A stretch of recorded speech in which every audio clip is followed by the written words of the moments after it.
That's right, calm down, don't adjust your YouTube devices. It is me, because unfortunately I have very sad news. It is a day where a lot of Adams have died. That's a joke, that's not real. Adam Cleary is going to be taking care of the Survivor Series reaction show later, so he's doing that. And, you know, metaphorically speaking, or not even metaphorically, maybe literally, I don't understand how Adam Cole is still walking on this earth, given what I saw last night at NXT TakeOver WarGames. I mean, the wrestling world is absolutely bonkers. But yes, my name is Simon Miller. If you don't know, you may recognize me for Ups and Downs for Raw and Ups and Downs for SmackDown, Ups and Downs for AEW, but I am doing NXT today, and didn't I just pull the good straw out of the cup? Because this event was absolutely incredible. Brace yourselves, let's up those damn downs.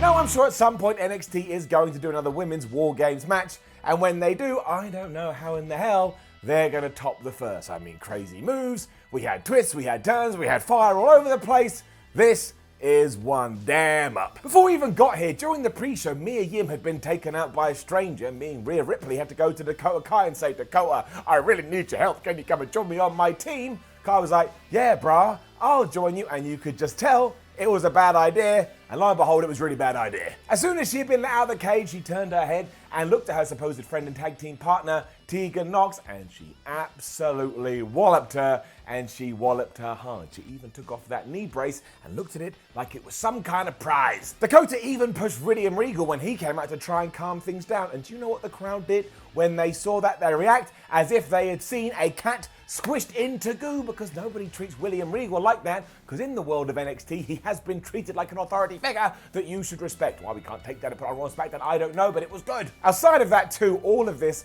was carnage, especially from Io Shirai, who was treated like a damn hero from the moment she walked down the ramp. And at one point, she did a moonsault off the top of the cage, and it was so effortless and it was so smooth, it was like she had just popped out to buy a pint of milk. That's what she made it look like. It's like, meh, go and get some milk, meh, I'll just do a moonsault off this really tall tie structure. And so it was Io and Candice LeRae that started things off, and almost instantly Io was already giving us a sense of what was to come, because she was jumping from one ring rope to the next ring rope and hitting Candice again like it was as easy as breathing.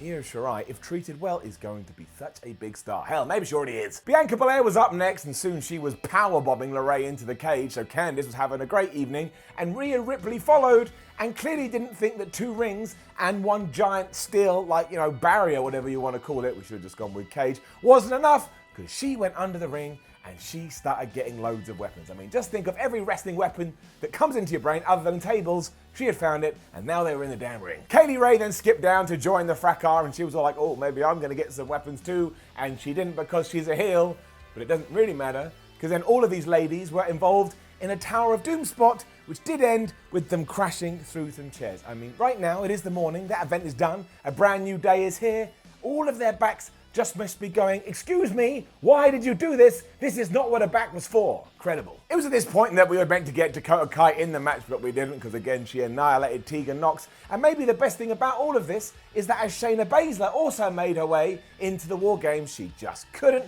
have looked happier. She looked like the cat that had got the cream, and yes, that's the second cat reference on today's episode of Ups and Downs. But she is just such a great performer all around. I am a massive Shayna Baszler fan. She probably takes pleasure when a baby drops its ice cream on the floor. Like I say, this just continued to escalate and escalate and escalate. I mean, we had ponytail whips, and we had reverse hurricane ranas, and we had more stuff with weapons, and I would focus on more than that, but we don't need to, because we just need to talk about that, well, frankly, ridiculous finish. With Ripley locked in the Kira Fuda clutch, it looked like once again Baszler was going to come out of top. But clearly Rhea had gone, I know what I'm going to do, mate, if you try and do this to me. And this is what she did. She handcuffed her own hand to Shayna. And Baszler was like, what are you doing, you crazy person? But she used it to get the upper hand and then used the riptide through some chairs to get the 1, 2, 3. Rhea Ripley gets the visual pinfall, and Rhea Ripley gets the win for her team. This was just, I can't even think of the word. I mean, it was absolutely excellent, and it was brilliant, and it was engaging, and it was immersive.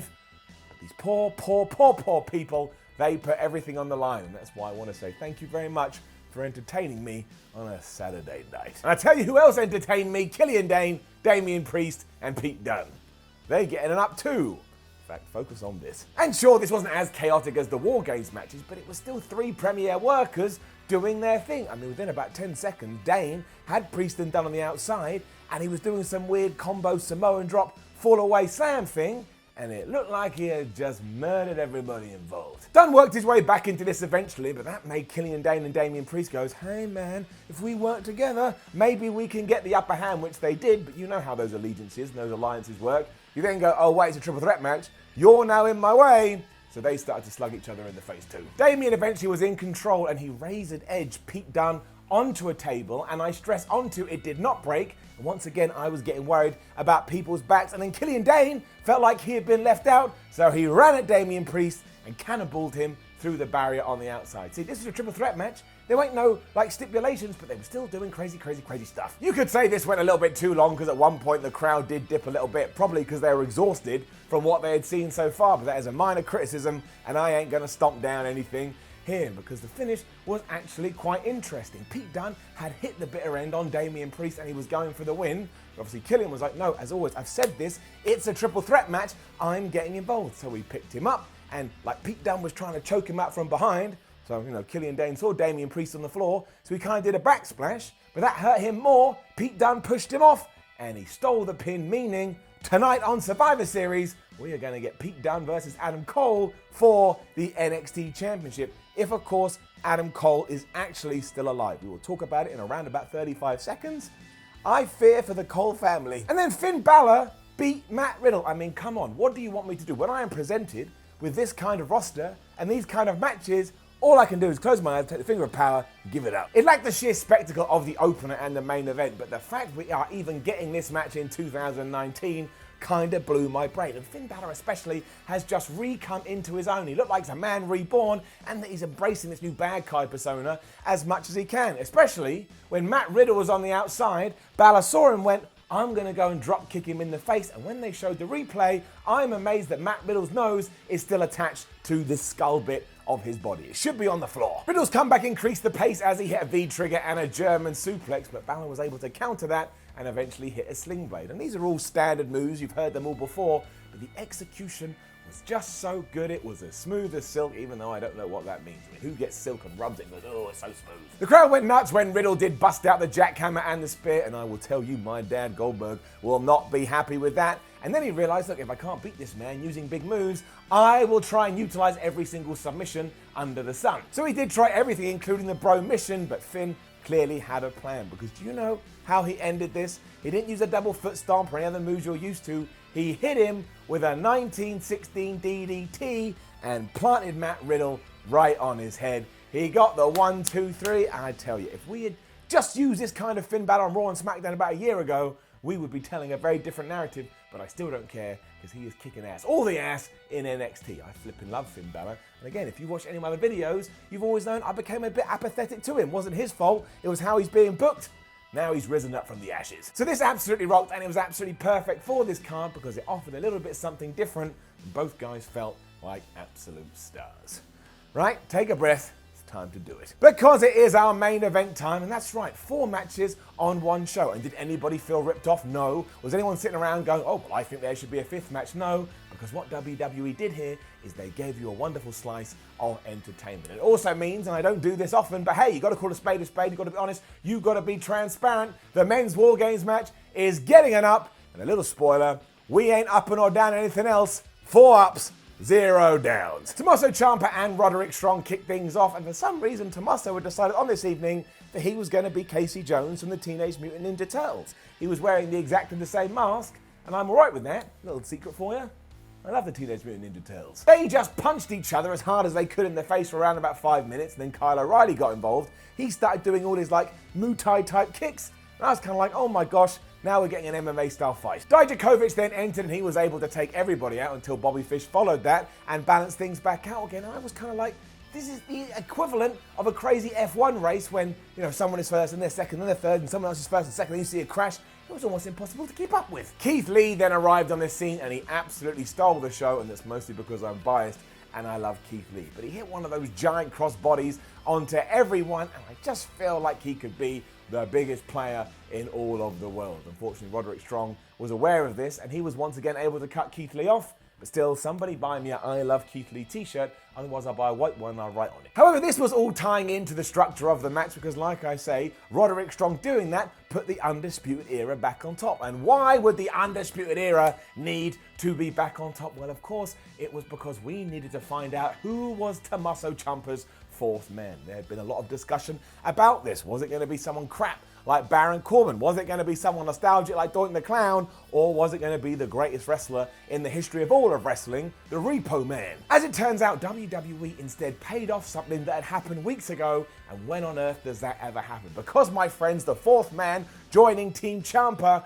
was none other than flipping Kevin Owens. He stormed his way down to the ring to get his revenge on the four dudes that had beat him up on Raw a few weeks ago, and the crowd absolutely lost their minds, as did I, especially because Kevin Owens had his own Titantron. Kevin Owens was wearing his old NXT stuff. He did that big breathing thing he does at the top of the R-Way. Even Mauro Ranallo shouting, holy bleep, which if anybody else did would have been annoying, was just perfect for all of this. I think it's one of my favourite moments of 2019 so far. It went even more bonkers after this, but the highlight for me was when Adam Cole and Kevin Owens were fighting between the rings. So they had about as much space as a pathway, and somehow Adam Cole was still able to hit a Panamera Sunrise onto Owens. His head is probably busted open. I mean, I was on the floor at this point. I couldn't handle it. And that wasn't good because I definitely was not prepared for the ending. And I will do my best here, but I will just implore you to go out and watch it. Even if you don't want to watch anything else that happened on WarGames, go out there and find this spot. It's probably already been gifted a million times on Twitter. So picture the scene. Cole and Ciampa are on top of the cage in the corner, and because he's an absolutely crazy person, Tommaso decided to get Adam Cole on his back. So right now, Tommaso Ciampa is facing the crowd and the ring is behind him. But on the canvas is two tables, and for reasons I'll never be able to understand, Tommaso Ciampa jumped off backwards, cradling Adam Cole, and smashed him through this wood. I mean, it ended up in a pinfall, but it was more like Ciampa had just fallen on the guy. The referee counted 1, 2, 3. So while technically Tommaso Ciampa and his buddies won, I also kind of feel like everybody lost, especially Adam Cole. Adam Cole, please give us a call. Please send us a letter. Put just like your name on a postcard. I need to know you're doing all right. It was actually unbelievable to the point I may have to watch it for the rest of the day until I actually accept it happened. And it happened in front of my face. I mean, again, just all the love and all the respect for everybody involved here. You gave us a lot. It's going to take me a while. It's going to take me a while to get over. Survivor Series is going to have to be a 7-star show to top this. Not that I need them both to be amazing. I'm happy just to enjoy pro wrestling. But this truly was something else. NXT WarGames 2019. Flipping badass. Now, don't forget to leave a comment below and let us know what you thought about the show. And I already know the one guy, I didn't like it. That's okay. You're allowed not to like it. I still give you a couple of thumbs up. Like, share, and subscribe. Head on over to WhatCulture.com. Read yourself some articles a lot about NXT. Follow WhatCulture on Twitter, WhatCulture WWE.